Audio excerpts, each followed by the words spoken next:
anyone going and looking for investors, or like even like trying to figure out, how to go about that route to find investors for maybe a startup or anything they're looking to do, how would you say that process works? That one, it varies a ton. So for us, again, like the thing that I think is universal is the better you build out your network, the better off you'll be. So that's the one thing everyone can do is you want to have that good relationship with an investor before you need money. Yeah. If you're going to them asking for money and that's your first interaction with that person, it's going to be way more of an uphill battle than if you had went to them early on with an early idea and advice, and then it's some number of weeks or optimally like some months later after you've had 2 or 3 interactions and then you're like, hey, we're doing our first raise. I've loved the advice I've gotten from you. I'd love for you to be on board. Can I talk to you about it? So like the pitch feels way more natural. Yeah. But it's always trickier, especially if it's like a cold email going out and the first thing you're doing is like asking for money. It's just like tough. So you want to try to avoid being in that position.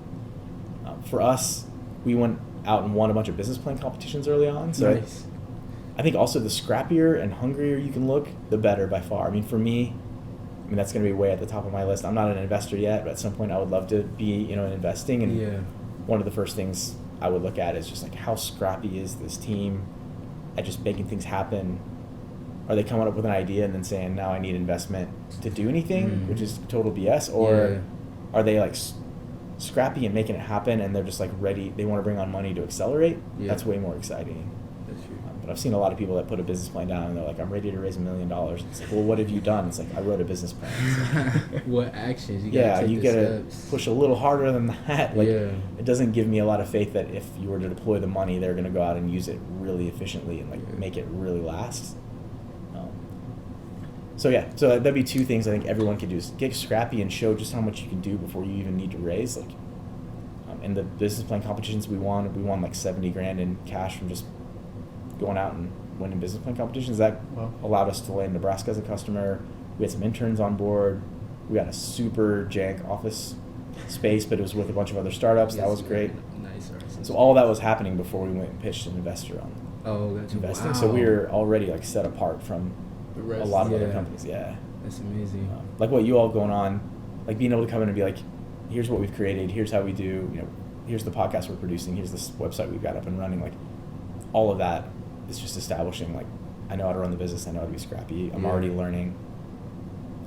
People want to bet on winners, and so they want to see you winning. That's true.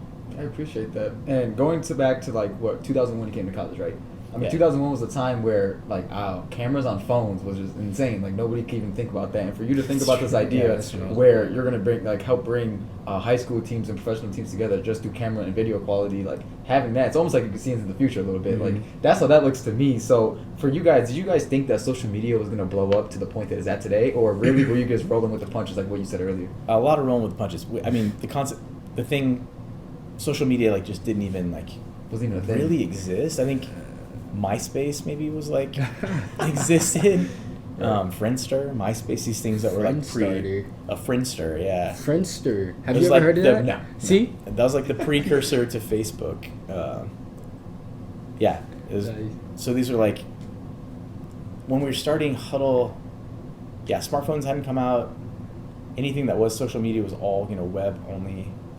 We weren't, I wish I could say we were like, had the premonition of all this stuff coming in, but the thing we did see, the stuff we could see that really helped us on Hudl was we really believed that video was going to move to the cloud, and cloud wasn't even really a term, just like to the web. Yeah. At the time, people weren't really running in the cloud in the same way they are now, where you're running on Amazon and like hosting your servers there. Like our servers literally were above Sandy's on O Street. Like that's where the servers that ran Hudl were, server rack above Sandy's. Yeah. But that's what we believed was like the internet, video was going to move to the internet. YouTube was like just getting started. Right. That was the wave we saw, and we were right in calling that wave, and that wave was a big part of what powered Hudl.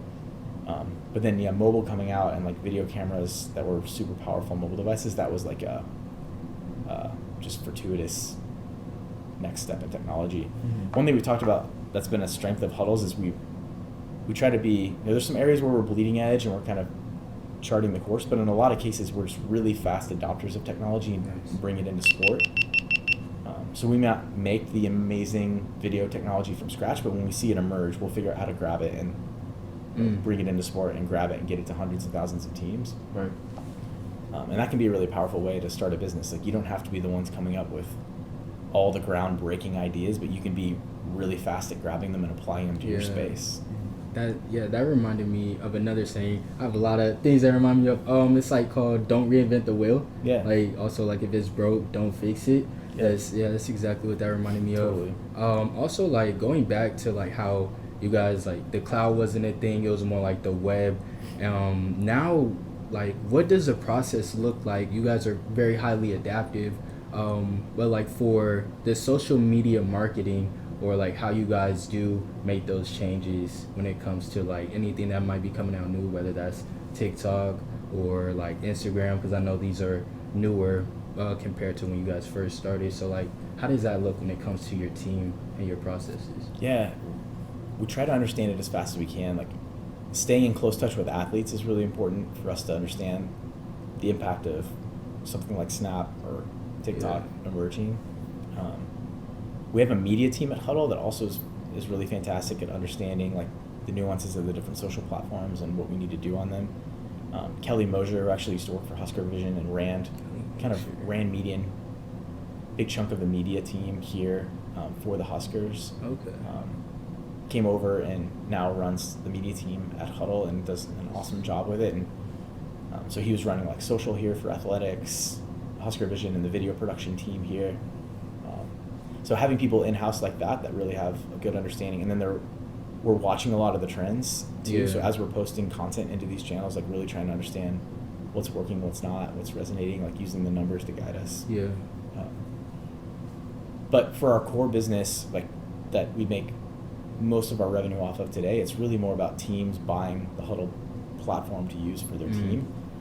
So the positive there is like that's pretty stable, even if TikTok's emerging and Twitter's coming down and Twitter's going back up and all these things are moving. Like, we're not shook by that too much as a company because mainly people are buying Hudl As itself. and using Hudl. But we do care about helping athletes get their highlights out onto those platforms, so that's where it's most relevant. It's Got like, you. how do we need to plug into those platforms so athletes can use them to get noticed? So what qualifications do you need to have in order to get hired at Hudl? Like, what do you look for in a person, in an intern, in order to go and work for you? I mean, it varies by role. So we hire like interns, and all of our roles kind of run across the whole company. So we're hiring across marketing and sales. So those are really different. On sales, we're really looking for experience actually selling. So most of our sales team, we hire either experienced if we're hiring them in from outside, or if they're inexperienced, it usually means they started at Hudl and they show they've got sales chops, either on our support team, on our taking phone calls, and like they've proven they've got the skills to sell. So there we're really looking for experience.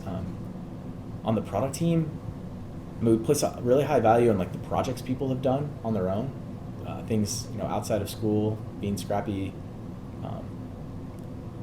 So yeah, we're looking for well-rounded people that don't just have a resume of like, here's how I did in classes, school projects, but what are you passionate about? What did you do outside of the normal kind of run of class? Or when you're in class and you got to take on a project, how did you take that to another level? Or if it's an engineer, we're looking for the things they're doing over on the side that they're coding and building on their own that are really cool and interesting.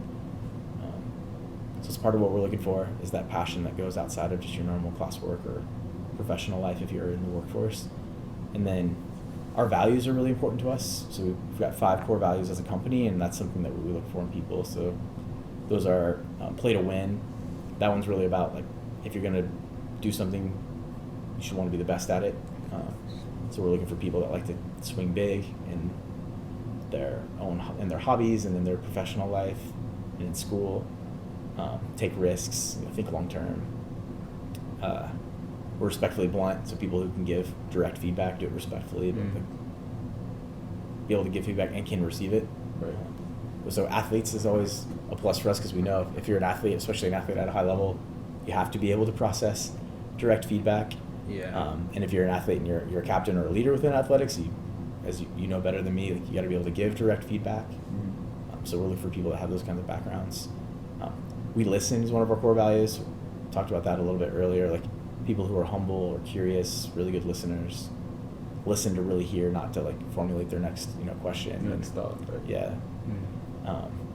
Thrive on the front lines. We like people that like to be in, getting their hands dirty in the thick of it. They like to be in and helping people, not people who want to be a middle manager or disconnected from the actual customer. And it sounds funny, but you when you talk to people, you can see it in their resumes. Like when you go in and interview them, and you can just see their last like couple of roles. They like never talked to a customer. They weren't out of the office. They weren't like.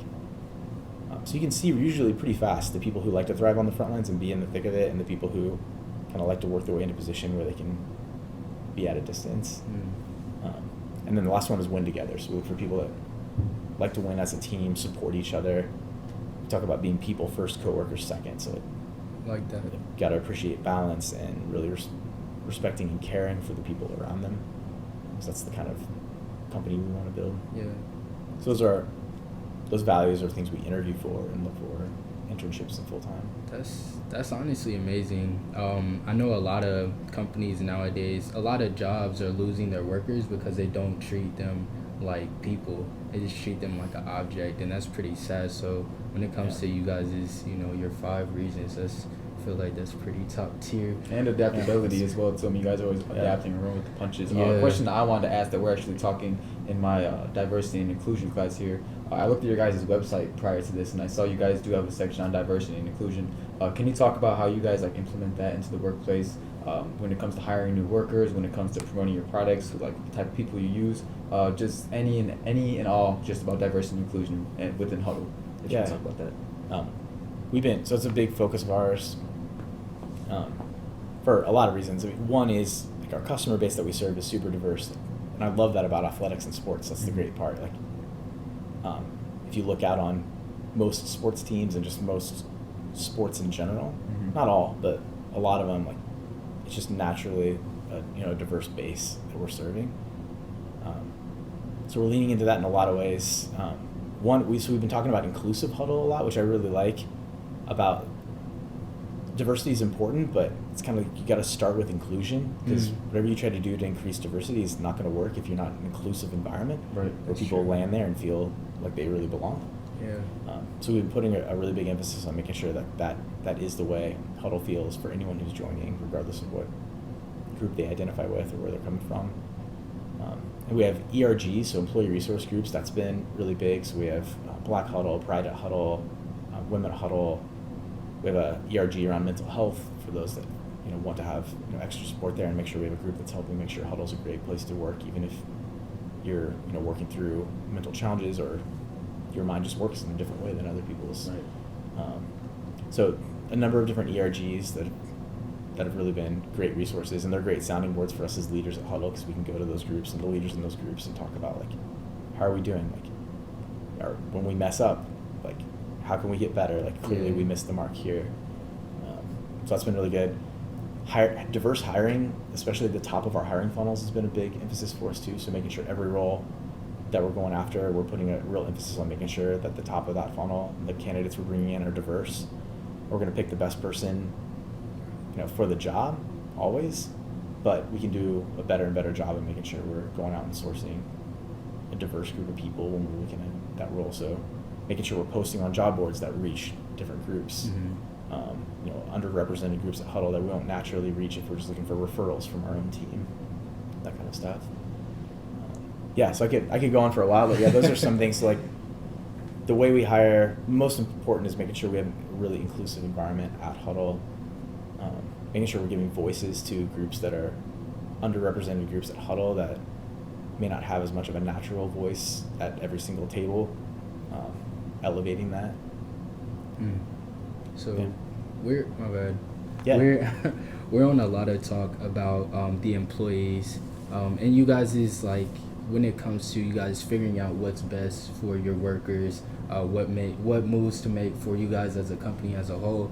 So, but when it comes to you working with other CEOs, like having to work with partners, how exactly does that work when it comes to making decisions? If there's anything that comes up that you guys just need to get on the same page about, like what's that process look like? Like with the other leaders at Hudl? The other leaders, yes sir. I'm